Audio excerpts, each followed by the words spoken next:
New York, the year 3000, home to a delivery boy who slept with his own grandmother and became his own grandfather, a robot who stole from Boy Scouts, nuns, and banks. And when Satan himself reviewed the charges, he said, "We've looked around, there are no robots worse than you." A one-eyed captain who once left her doctor on a military dissection table while she went sightseeing. A doctor who lives in a dumpster, knows nothing about medicine, and once performed jaw surgery following the logic of a Jenga tower. And a professor who is 160 years old, regularly sends his staff to their deaths and greets every new mission with the following words: "Good news, folks!" We're ranking all the major Futurama characters by their charisma, and before we begin, one character on this list stole from the Boy Scouts, blinded his best friend, enslaved an entire planet, got the whole world drunk, and then tried to murder the sky. By the end of this video, you'll understand why this robot is the most honest character in the history of animation. Let's start at the very bottom, where the slurm runs out. F level, 0 aura, maximum disaster, Zoidberg. Dr. John Zoidberg, family doctor at Planet Express. Keyword, doctor. This man has a medical degree. He is, technically speaking, a doctor. He just knows absolutely nothing about human anatomy. 0. In one episode, Fry comes down with jaundice. Zoidberg recommends a liver transplant. Then he turns on a chainsaw. Hermes points out to him that he was actually only supposed to remove a vertebrae. Zoidberg looks at him and says, "Yeah, but have you ever played Jenga? Sometimes you take one out," and this is his medical philosophy. Jenga. Fry once said to Leela, "Be careful, he knows less about human anatomy than I do, and I can't even find my own uterus." Fry, who has the brain activity of warm bread, knows more about medicine than the doctor. Zoidberg is so broke that he lives in the Planet Express dumpster, not just temporarily, as a lifestyle. He's constantly starving, so much so that when he found a half-eaten sandwich in episode 3, the crew saw it as a moment of character development. He's so universally unpopular that when he walks into a room, the room doesn't change, the room just gets sadder. And yet Zoidberg is the only character in the series who is genuinely and unconditionally happy to be there, in every single episode. Despite the dumpster, poverty, and Jenga operation, despite the fact that his own crew members talk openly about how much they hate him while he's standing right in front of them. Zoidberg shows up every time, thrilled. That's either the saddest thing in the history of animated series or the most enlightened. I honestly can't decide. F tier. The dumpster is cleaner than his career, but at least it belongs to him. Zoidberg has been showing up for 30 years and nobody's noticed. Subscribe, because unlike Zoidberg's patience, you'll survive this simple click. D tier. Technically employed. Amy Wong. Amy Wong is the intern at Planet Express. She is also the heiress to the entire hemisphere of Mars. She owns half a planet, and she decided to do an internship at a delivery service run by a 160-year-old man who regularly forgets people's names. That's a decision Amy made. Amy is accident-prone in a way that seems statistically impossible. She has the spatial awareness of a drunken gyroscope, a dance against gravity. She speaks Martian fluently, which is useful in exactly 1% of the situations the series created.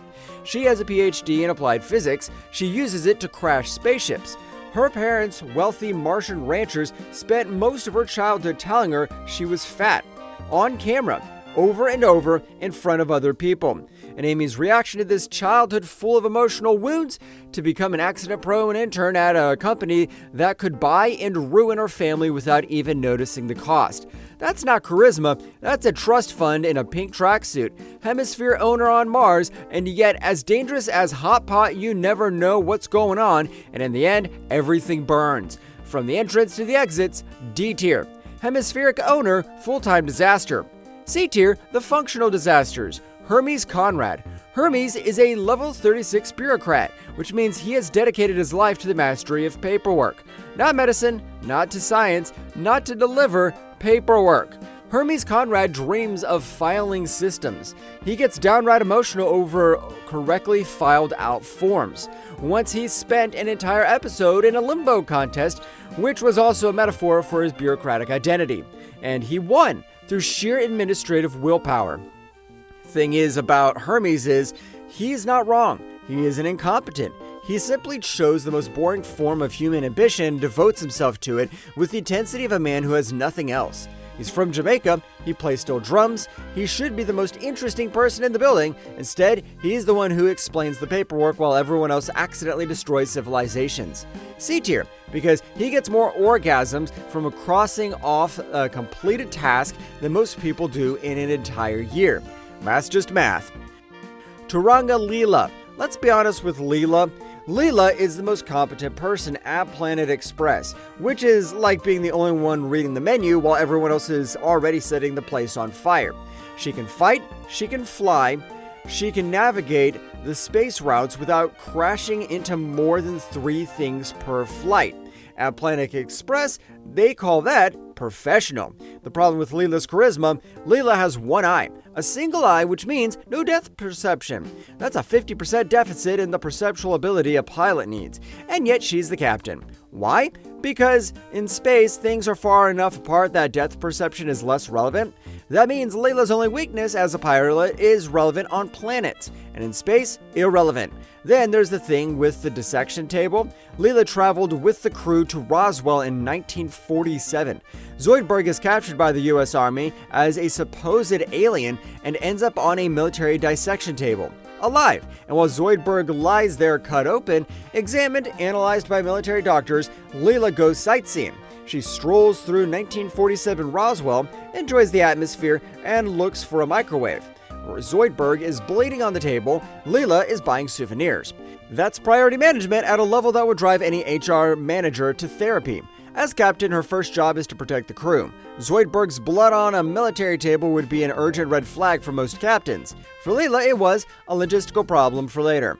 Fry is dressed up as a woman as Leelu to gain Leela's trust and get closer to her.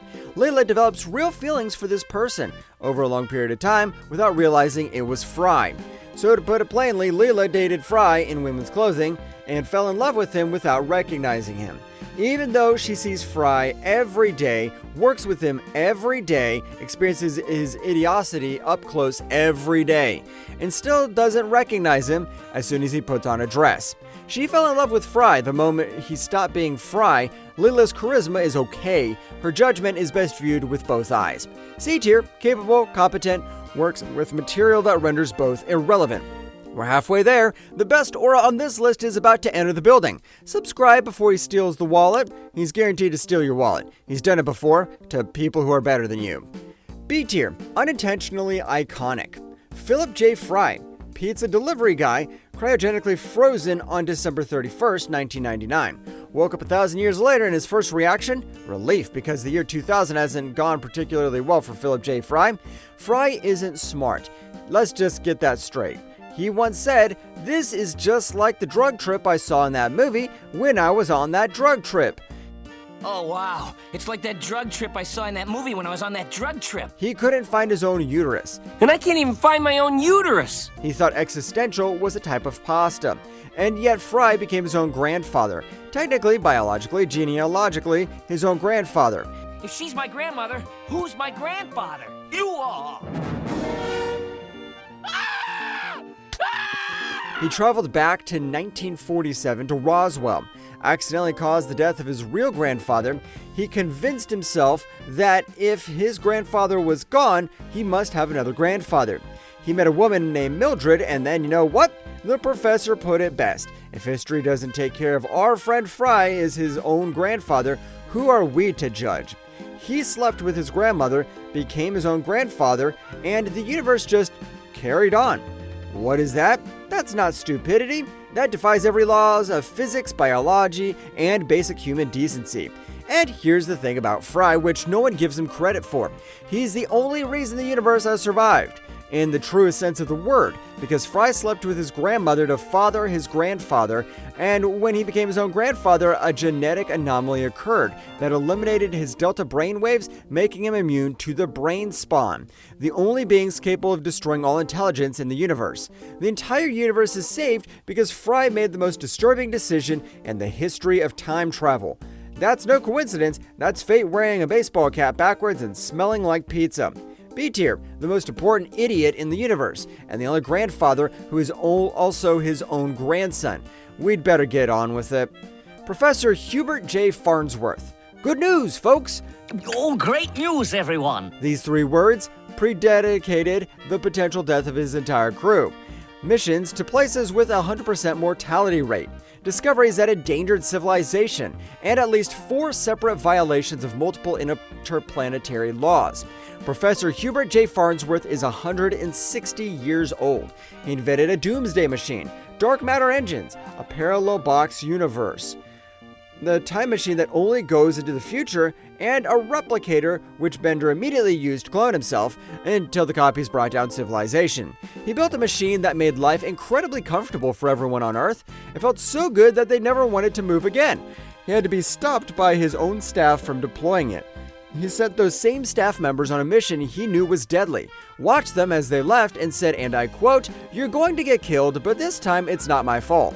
Then he waved. The man waved. He once told his crew that he was sending them on a suicide mission, and when they pointed this out to him, he clarified that it was actually more of a murder mission because technically speaking, he would be the one making the decision. That is the legal argument of a 160-year-old man who has too much time to think. But here's the thing about the professor. He's never wrong. His inventions work. His science is real. His findings, as terrifying as their presentation may be, are almost always correct. He doesn't send people to their deaths because he doesn't care. He sends people to their deaths because at 160, you develop a very different relationship to what constitutes an acceptable risk. B tier. Brilliant, ancient, morally flexible in a way that would unsettle any reasonable ethics committee. That's good news, folks. A tier. The one who deserves it. Turanga Leela. Wait, we already had Leela. Alright, A tier, she's earned it after some reconsideration. She's the only person in this building who makes sure everyone stays alive every single day. She does it without recognition, without proper pay, with just one eye, which alone, when it comes to depth perception, already means a 50% disadvantage. And yet, she outperforms everyone else, every single time. A tier, revised, final answer. S tier, the machine that murders the sky. Bender Bending Rodríguez. Built in Tijuana, designed to bend steel beams, employed by Planet Express. Home to criminals, let's go through the charges. Bender is stolen from Boy Scouts, nuns, banks. Well, banks aren't that bad, they're insured. The city's swimming pool, the blood of his own best friend, regularly, intentionally, for profit. He blinded Leela by distracting a cook to get a better camera angle for the flash. He posted photos of Amy online using Leela's body. He once enslaved an entire alien planet and forced them to build a 284,000-mile tall statue of himself. Then he ordered them to tear it down because it overshadowed him. Tear it down and try again, but this time don't embarrass yourselves. That sparked revolution. He was thrown into a grave. He escaped it and learned nothing from it. He entered the Miss Universe pageant as a fembot. Not for the money, not for the power, but because he truly believed he was that attractive. He competed in the Robot Olympics as a female athlete for the endorsement deals. He got the entire planet Earth drunk. Not figuratively, he contaminated the global water supply with alcohol. Everyone on Earth drunk. His reaction when someone pointed this out to him? He was annoyed that it wasn't better alcohol. He stole the time machine, used it to plunder the past repeatedly. His crime spree across the universe was so extensive that he accidentally contributed to the destruction of New York, which is why New York now exists. Bender may have built New York through crime. And then the movie Bender's Big Score, when his friends were happy in the grip of a tentacle monster and experiencing bliss, Bender was annoyed. Not because they were in danger, but because they were happy and he wasn't the reason for it. So he tried to murder the heavens. In the truest sense of the word, he assembled an army, marching into the afterlife with weapons because his friends were content without him. That is the most resolute act of friendship ever accomplished through violence in the history of animation. And here's what makes Bender God class and not just S class. He is the only character in the series who is completely and without remorse exactly what he says he is. He says he's a criminal, he's a criminal. He says he's great, he acts that way all the time. He says he doesn't care, and then, when it actually matters, he shows up. Always. And once said, "Kiss my shiny metal ass." And the universe did, and he was right. Robot Hell checked its records, looked for robots worse than Bender, came back and confirmed there really aren't any. This isn't a villain, this is a force of nature that chose a body and decided that theft is more efficient than ambition. God tier. He stole from Boy Scouts, he blinded his best friend, he tried to murder heaven, and he did all that without ever pretending to be something he wasn't. In a universe full of people faking decency, Bender's the only honest one. Zoidberg performed a Jenga operation. Unlike Zoidberg, I know what I'm doing. I'm sure of that. So hit subscribe. Peace, friends.